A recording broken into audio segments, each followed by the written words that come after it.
what I got present to is that this message that I thought was supposed to be sequence number 7, after I do this message, this last message, it would be message 7. This is actually going to be message 1 because it needs to be clear since we've lost everybody because of like being no longer an authentic 12-step organization, which must have the 12 traditions. Somehow the community, many of them were members with us, like have made it so that we don't get any more opt-ins. It just means that we're not, like I just went and looked at some lists and it's like, oh, we weren't connected to a thing that said like top 12 12-step fellowships or whatever. Normally we show up right at the top. So here's my strategy to get us back at the top, by the way. All Addicts Anonymous used to be number 3 and we were number 1 forever. You click All Addictions Anonymous, I'm number 1 forever.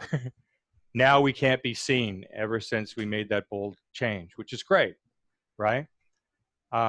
Because people are looking for 12-step organizations, expect to find one. But here's what we can do is I can do some basic things to start using the word All Addicts Anonymous and Addictions Anonymous. It's called SEO. So I can start using those phrases all over the place so that, when people are looking up All Addicts Anonymous, they see us. So at least we're going to slowly get at least on the top page so like we exist. But that's not the priority. But the bottom line is that if somebody comes in to All Addictions Anonymous, there should be some type of message that connects them to the roots of, hey, rather than get into the story of like why, after having been a fundamentalist, big book, 12-step fellowship that started in 2003, I actually started it, recruited a board of directors back then who were 11 people that I was personally sponsoring that were taking other people through the big book. And then one other person. I thought it would be good to recruit someone who was going through the big book with someone other than me. And his name was, starts with a W. Anyway, I lost the name. It's weird. I'll find him. And like now, after being so 100% like taking a stand for the purity of the 12-step program in this book, because of COVID, as a result of COVID, whatever you want to say, big decision was made that, upon my suggestion and request, I went to the board of directors that did exist. I had been away from it so long and, just shared, this is the direction I want to take this. It was easy for them to say yes because nobody was active. Nobody was now during COVID able to volunteer. There were no meetings. Basically, there became really no real value to All Addictions Anonymous the way it was. And then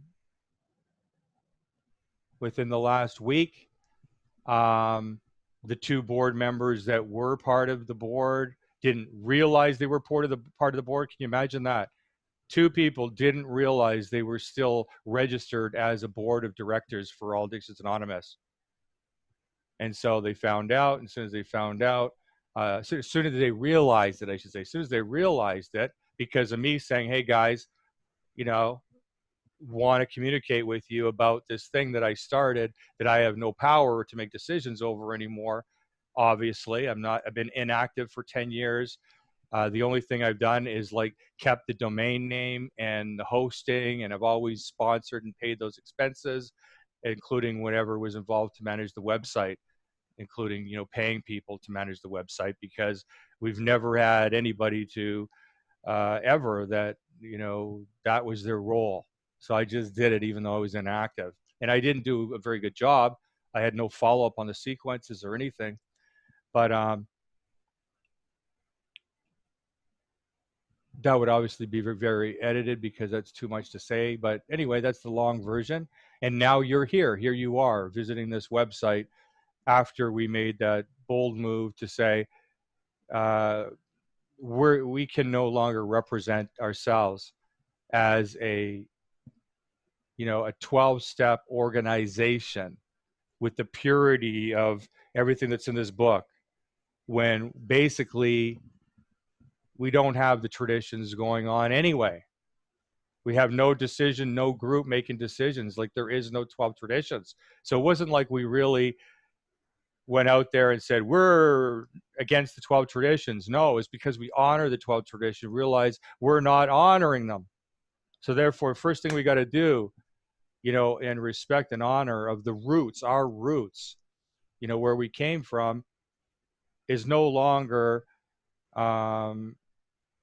represent ourselves as Alcoholics Anonymous. Like, because the experience people were having here is that they were being ignored. They emailed, asked the question, nobody answered the email.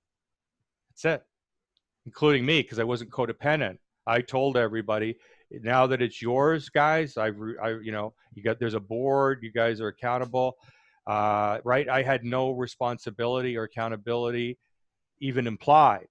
I came back as a choice when I realized that, wow, it's COVID, and I'm definitely connected to my roots. I'm checking in, seeing what's going, and I'm shocked to find out we're getting 5 to 10 times, 15 times as many people opting in and nothing happening. No follow-up emails, no hello, everything's unanswered. And I'm like, that just doesn't feel right. I'm going to come back, right? This is my baby. I built this baby, right? I stepped down when I didn't really want to, be in the good of it, so it could expand and not be about me. That's what's kind of ironic here, because our story concludes with, it's obviously started about me and it's ending with me. And now there's no All Addictions Anonymous as you've known it. But I think compared to getting nothing, what I'm about to offer you is pretty damn amazing. Because if it just so happens that you need recovery help desperately and nothing else has worked, and instead of having to pay a lot of money for what I actually charge a lot of money for, go search me out. I'm like, for real. I do turnarounds. Used to do addiction prevention in schools. Created All Addictions Anonymous.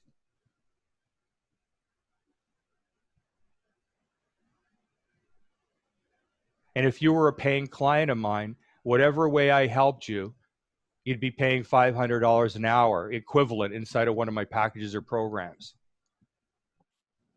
And so I'm obviously, not obviously, I want to let you know, though, that even though All Addictions Anonymous doesn't exist anymore as you've known it, and we can no longer say that we are a 12-step organization like we once could, that honored and revered the sacred traditions in this book, the whole recovery program that's outlined precisely with clear-cut directions, right? The first 100 pages of this book, saved lives, mine included. It's like there's some of us who feel that what's in this book and our experience through recovery through this book is holy, is so holy, it should never be tainted.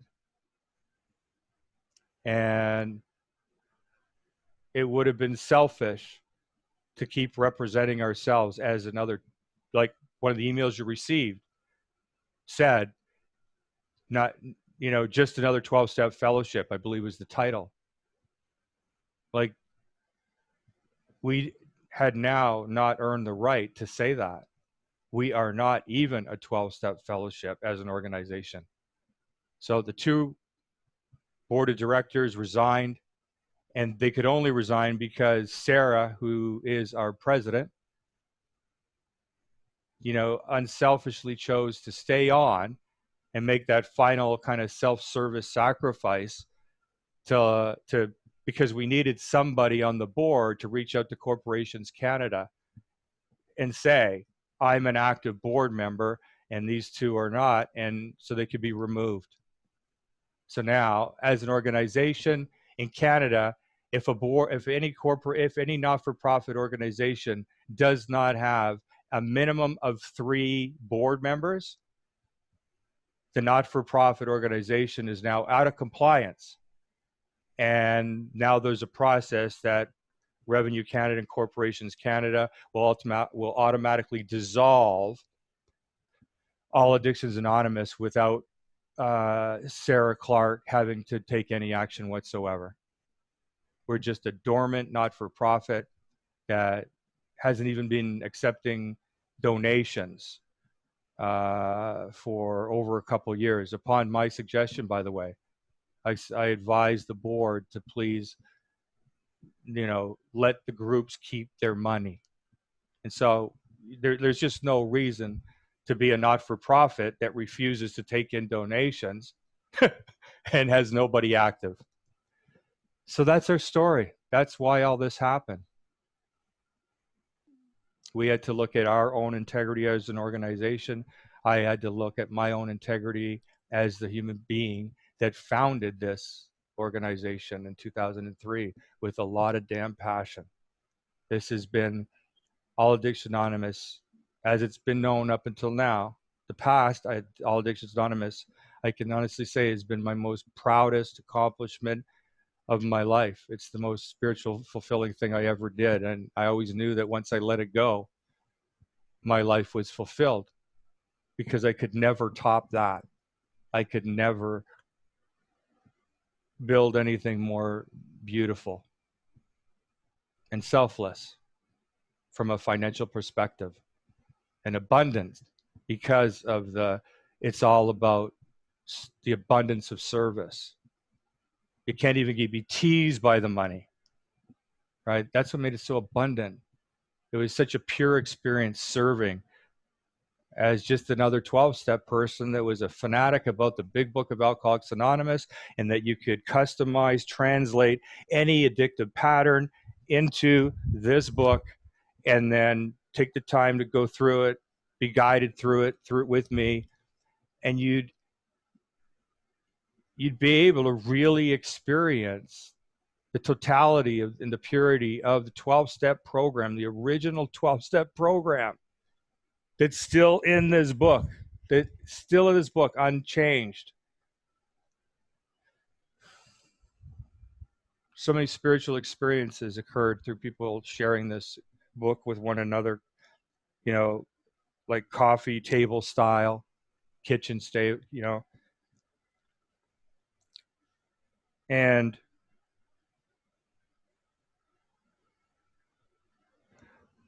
wow, that's really good so far. It just needs to tie into the history's over now. I didn't expect I was going to go into the history at all, but I had to do that to get myself ready to sell, right? Because I'd be selling on top of people not knowing, the selfless decision story. The selfless, as an organization, I just represented All Addictions Anonymous, not myself, but the voice of what All Addictions Anonymous would want to say. Well, who's the voice? There's no one left. It's only me. Of course, the founder should give that last message, and take ownership that, he took the organization down. Like, I should speak for it. See, All Addictions Anonymous, the meetings can still exist, but I believe that those meetings we're all going to die anyway because of COVID. 12-step fellowships right now should be looking at things completely differently. Let go of our preconceived beliefs and ideas. Let go of the past and how we look at things, and look at what's happening right now. What's happening right now inside your community. If you're a 12-step community, part of Cocaine Anonymous, Alcoholics Anonymous, Narcotics Anonymous, Overeaters, you know the drill, right? All of them. What's going on? It looks like there's a demolition. 12 steps people who had the belief that recovery could only happen if there was a foundation that element that was like the vitally, crucially important, almost like more important is what it's been taught, what you've been told to believe. That if you don't go to meetings, regular attendance, it's only a matter of time that you're going to relapse. Like as if the foundation of recovery is in human beings in a meeting. So let's look. Can we all see that now? I know I saw that because 15 years ago, I pretty well stopped going to meetings because I found a way to respect my time and help more people. Instead of having 3 hours of my life going and come back from a meeting every day, every night, it's actually 4 hours. Even if it's in the evening, it's 4 hours that my mind is on this. And I'm only going there to put myself in the place where I could find an addict to help, take them through this big book of Alcoholics Anonymous for whatever their addiction was. And I'm like, that's an ineffective way, because see, I was taught that more than anything, the most value I got from going to meetings was not to go for myself to get recovery, was to go there from the position of I got recovery to give, and I'm there to be a light.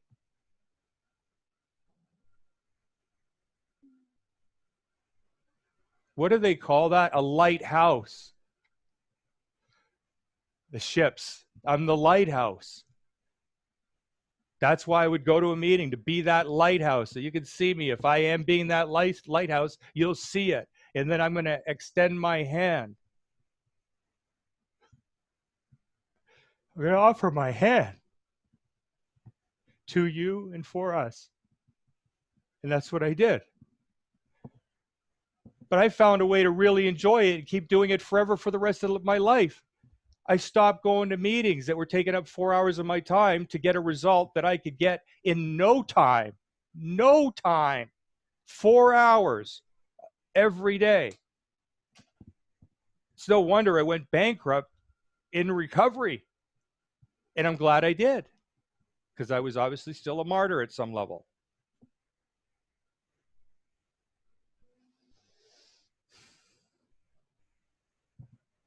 So what I do is just utilize my background. Prior to recovery for 17 years, I was a top corporate executive recruiter. That means I know how to recruit people. I know how to find them. I know how to get them, and I know how to get them fast and easy. And my recovery depended upon me being able to do that. So I could do it way faster than most people. I could find a way to get people to want my help, get them to see me, know who I am, what I'm offering, and then help them by doing it online. So at the exact moment that All Addictions Anonymous was now going online, that was when I stepped down all involvement with All Addictions Anonymous. 6 months later, after I was successful in getting it to make that transition to online, and I had recruited one of our board members, that's all he wanted to do for All Addictions Anonymous. And that's what he did. He took it online. And then as he took it online, I went and started creating the school, the addiction prevention programs for kids in schools. I stopped doing a lot of the work I was doing in jails and institutions and putting on big book group workshops for addicts that I was sponsoring. I was sponsoring so many addicts that I actually had to start doing it in groups, and it was exciting. And then, but at this point, when I had to let go of All Addictions Anonymous. I now went in a different direction. Now that I know my baby was being taken care of way better than I could even take care of it. So I let it go. I started creating these other programs for kids, let go of the stuff, the 12-step big book work I was doing, whose message conflicted with the new message I was learning and focusing on for these kids who didn't want to hear about powerlessness or hopelessness or God or disease, or you're going to make amends and help others for the rest of your life. I quickly discovered the kids did not resonate with that message. First talk I gave, I came in with that intention, and I Thank God I can read a room.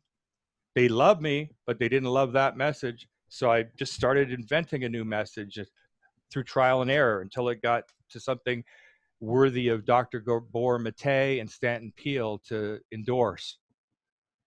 And put a little book out there called Habits, Addictions, and the Law of Attraction. Never promoted it, still on Kindle. I don't think I have even any reviews, and it's 99 cents. Never marketed. It was just something I gave away to the schools and all the educators and the kids if they wanted it. And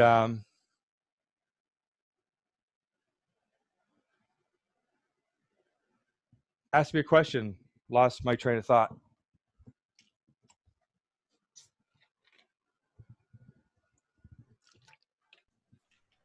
Well, there's something that came to mind, and I know you had explained it, like you had shared before various times, but I guess maybe it's just me, I don't know, just trying to really get and understand, like, why are a lot of like these traditional, whatever, 12 steppers so gung ho on the 12 traditions? Like, if you go against that or whatever, you're not, it's like you're not part of that community. Or am I wrong? No, yeah, it's kind of, yes, you're right. It's not like you're disliked or hated or whatever. Like, Mhm. it's just like you're no longer meet all the criteria for being able to call yourself that. Right. And so I'm telling you right now, I'm the one who wanted us to not associate ourselves with the community because it would disrespect and dishonor the community, and you know, it wouldn't honor the purity of what it means to be a 12-step organization. Like, it just comes with the package. You take the whole program, all the steps and all the traditions, or you don't. That's how a lot of people look at it, and rightly so. For some people, that is their truth, right? Yeah. So that's why some people are into the big book, some people are not, and they're passionate about what they believe in. But as an organization, right? As an organization, all 12-step organizations, at least right now in the current times, and I believe many of them are going to follow suit to what I've done. I think, but it'll take them maybe years to see it, maybe a few years, maybe 3 to 5 years, and you might see it, but probably not right away. Maybe not even that soon. Like, as an organization, you wouldn't even think of saying you've you've adopted the 12 steps and not the 12 traditions. In fact, it's also legally not allowed. You can, every single 12-step fellowship that is able to, you know, use the 12 steps as they're printed in here and modified, we all had to first get permission from Alcoholics Anonymous. There's a woman there named Diane that's still there 20 years later. She's still the person. She handles that. That's her one job. Any new any new organization that wants to use those 12 steps, you can't call yourself a 12-step organization without getting Alcoholics Anonymous to vote. Their board of directors voted on All Addictions Anonymous. And we were rejected the first time because the name that I'd come up with was Addicts Anonymous. It was called Addicts Anonymous, not knowing that there was already an All Addicts Anonymous organization that it. So I created All Addicts Anonymous.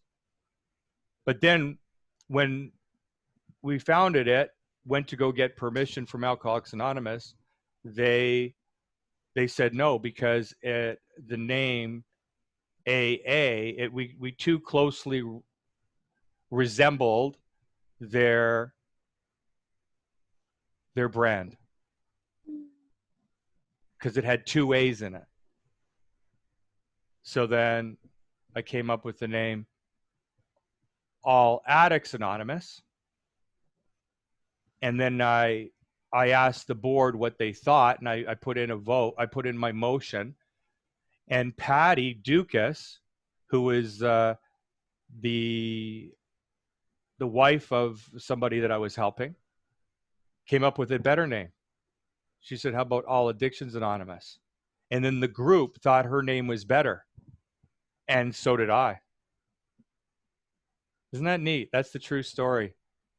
In the end, the group came up with the name, not me.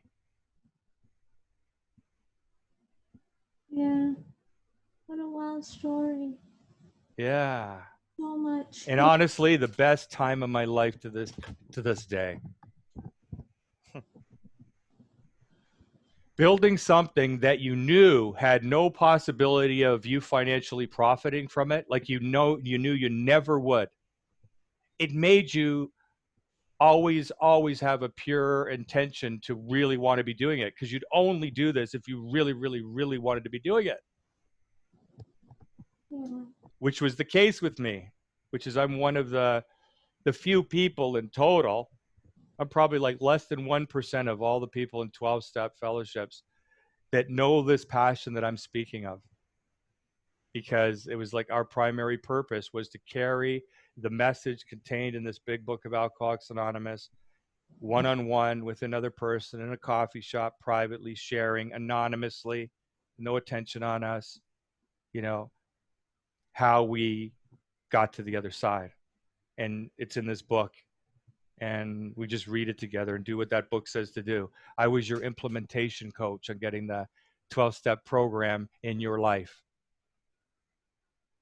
I was an implementation coach in getting this program into your life. In other words, when it came to us, when the books made a suggestion about something to do, I had this color coding system that I created and I explained to everybody before we started working. We're going to really study and analyze and dissect this book as if your life depends upon it, because this is the program that, you know, I have to share with you. That one of the steps is why this is the joy of it all, that you're coming in as a teacher, and if this really works, that you would pass it on to someone else, right? And so that's how I sponsor people. That's how I do it, right? Me personally. Everybody's got their own way. So the color coding system goes like this. Blue is the color of this book. Therefore, anytime this book makes any references to the book itself, like what's the purpose of this book? This book, the main object of this book is to show you how we have recovered. Whenever the book is making a reference to itself as to what its objective is, what its purpose is, what kind of book it is, it says this is a basic text. So that's in blue, right? Just so you know, this is not your ordinary freaking book. Oh, this is the best book of my life. Of all the books of the world, this is my favorite one, because it's the only one that I can change a person's life if I'm willing to, meet them 12 times for a couple hours and just go through the recipe here. And, we agree that my process goes like this. When the book says to do something, we stop and pause, and then we start to do something before I see the person again the next week. Back to the colors. Then I realized that some of the things in this book are suggestions, but that means they say that because alcoholics and addicts, you don't freaking tell us what to do. Make a suggestion and we won't resist, right? But these are instructions, right? But when they make these suggestions, if it's things to do, that they're suggesting that this is what the first original alcoholics did, and that if you do this, you can like recover from something you never thought you'd ever recover from, then I thought that was important to highlight it in green. And then I realized there was these other instructions in here, and they'd only be instructions if you weren't a spiritual person, which was fine to not be a spiritual person. See, some of the instructions are prayers. And I realized, okay, so if a person is not spiritual, they'll never look at those prayers as anything but prayers. So I said, let's have the color yellow represent those suggestions which are disguised in a prayer. God, I offer myself to thee to build with me and to do with me as thou wilt. Relieve me of the bondages of self so that I can better do thy will. Take away my difficulties so that victory over my difficulties will bear witness to those you would have me help of your power and your life, your way of life. May I do your will always. It's been a long time. I think I got 3 words wrong in that prayer, but that is in the book. That's the step 3 prayer, approximately. That would be yellow. But there's also kind of complied instructions in there, right? What I'm not going to get into right now. So green plus yellow, because green and yellow are really all suggestions, things to do. If it's a prayer that you're not willing to do the prayer, then find a way to translate that prayer into its equivalent result that that prayer had an intention to be fulfilled. Green plus yellow equals what? Pink. Pink. Pink is the color for the pink cloud that we're told in recovery by old farts, old timers, back in the day, that, oh, he's just on a pink cloud, he's going to relapse. If you were too happy too frequently when you first came into recovery and you're on fire, old timers figured, oh, he's going to relapse, he's just on the pink cloud, he's going to come right back down to a depression. And that's why I was hated so much while I was really into doing big book stuff when I was like only a couple years sober, helping all these people. A lot of old timers were just waiting for me to relapse. Like they didn't understand because they did not. See, they showed up to meetings and they got their power from sponsoring people and making those people come to their meetings. And it was just like this power of recognition. And see, I got my power from where I was told the power was, which was in this book. You'd find it and you could maintain it and grow it and fricking go to the fifth dimension of happiness and joy if you made it your primary purpose in life during your spare time to practice these principles in all your affairs and carry the message and share it quietly, anonymously in coffee shops, like anonymously, one alcoholic with another. That's where the work is done, outside of the meetings. And that's the work that's not work. That's the fuel. That's the fuel for God. That's the fuel for the vortex. That's the whole deal. Orange was the other color. Orange was, the big book in here said that, page 24, this would go in orange because it's saying something that's very, very important to know. But no matter how much you know this, you're going to forget this if you're not spiritually fit. And you're going to have what's called a mental blank spot, which is what I'm about to quote on page 24, that we put in orange to highlight that it's important information, but the knowing of it won't stop you from relapsing. But the knowing of it might, have you get serious about what's in this book so that you might want to do the green stuff and the yellow stuff. And by the way, back to pink cloud. Pink cloud. This book makes all sorts of promises, both positive and negative. The ones that are positive are like, when you get to this stage, okay, these are the positive promises. This is like, if the fear of relapse won't motivate you, that I'm going to quote on page 24 to go through this book, then maybe the positive promises might, that you get green plus yellow equals pink. Page 84. They're all over the book.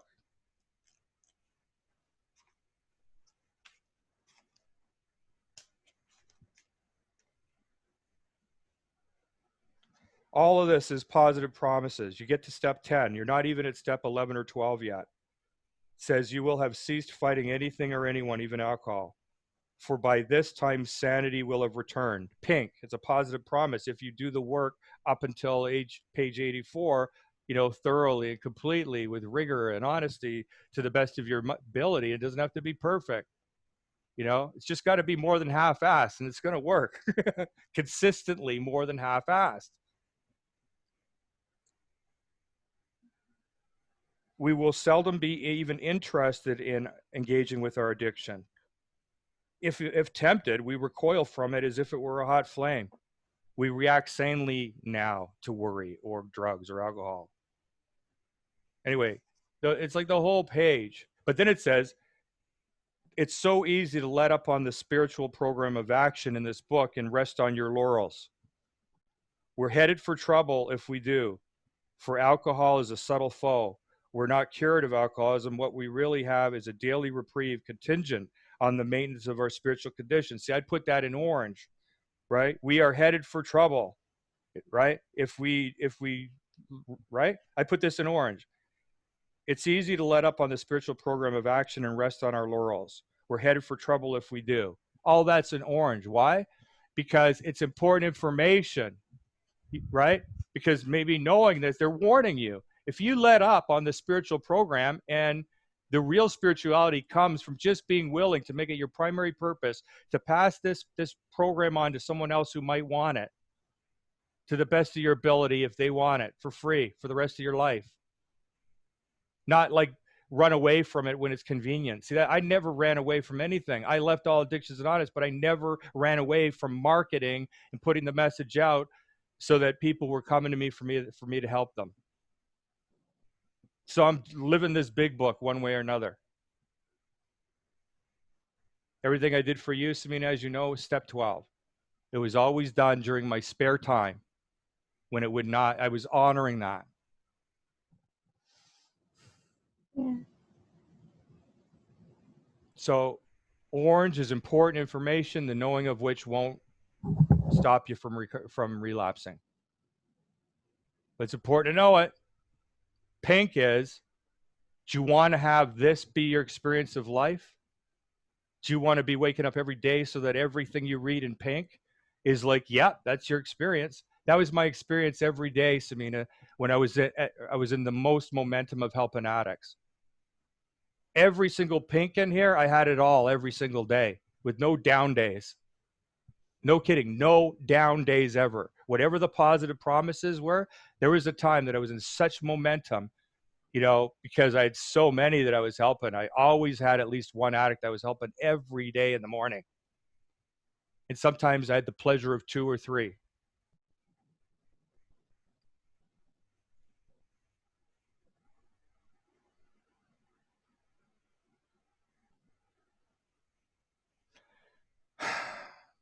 See, everything I'm saying is because I'm connected to each person that is coming into All Addictions Anonymous, and I'm connected to what they want to hear, not what I want to say. They want to know this story. They want to know, who is this guy really? And we owe it to All Addictions Anonymous and our roots to not let people have to, make up shit. Oh, it existed, now it doesn't. It's just alive and well in a better way. And so what I've kept pure is the step 12 aspect of All Addictions Anonymous, even though it's clearly I'm making all the decisions now. I'm running it as if it's a company. I mean, that's what's happening. But what I can tell you is it doesn't exist for profit. And should people make any donations, none of the donations will go to me or supplementing any of my personal expenses. That's always been the case. I don't know what's going to evolve beyond what I just said, but that you have my promise that I'll always have a calendar available that will show the public when I have a 2-hour block of time that hasn't already been accounted for. And this is where I do my 12-step work. My 12-step work for fellow addicts, whether it's All Addictions Anonymous or not, but this is my unconditional free stuff. That's why Samina also can bring in her clients or her contacts and the benevolent work she does, 1111, blah, blah, blah. And it's also free as part of my 1111 agreement with her. It also fits inside the context of what step 12 means to me. So my intention and my goal is that if you come here you've come here to me right now, that this is what my commitment and my intention is for you.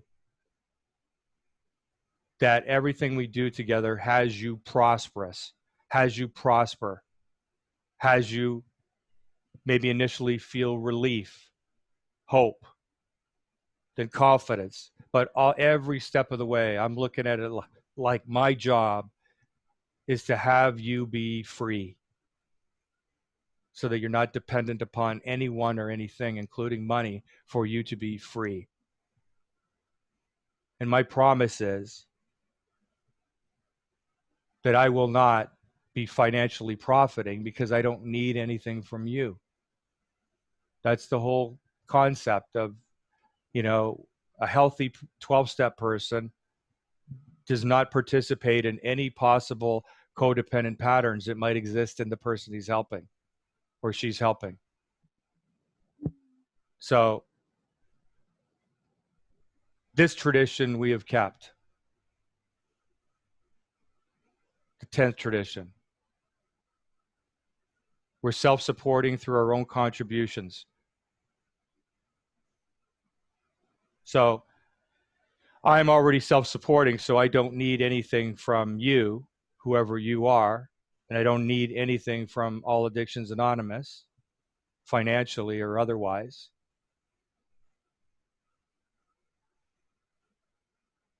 So my obsession is to make the biggest difference I can for you, with you, in whatever way that might look like when we actually have our Zoom call together.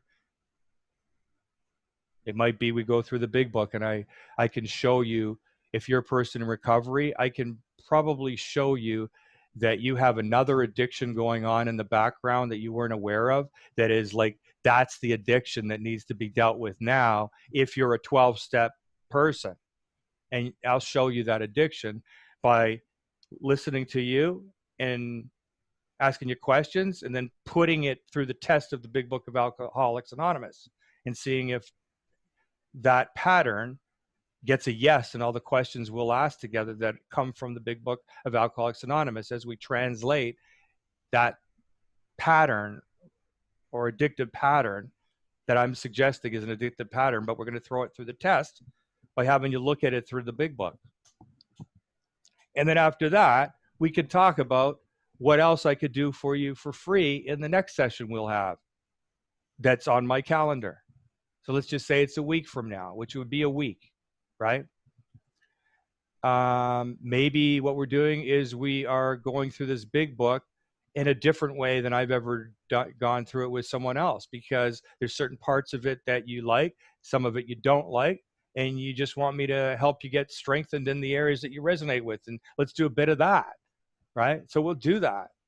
If you're having a problem with your business or something going on that's very complicated related to abuse, codependency, toxicity, some kind of dynamic in your family or your inner circle, which could include an organization that you're a part of in some capacity, and you want to have a turnaround or something happen for that, I will advise you on whatever you want me to advise you on, sharing from my experience working with people.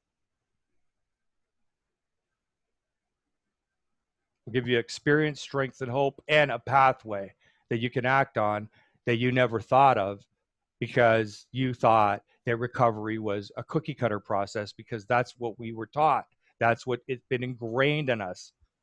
And I think that's what's happening during COVID is the world is waking up, because there's been all kinds of thoughts and beliefs and stuff that has been penetrated, permeated, and thrown into the minds of the masses because the masses just weren't thinking independently.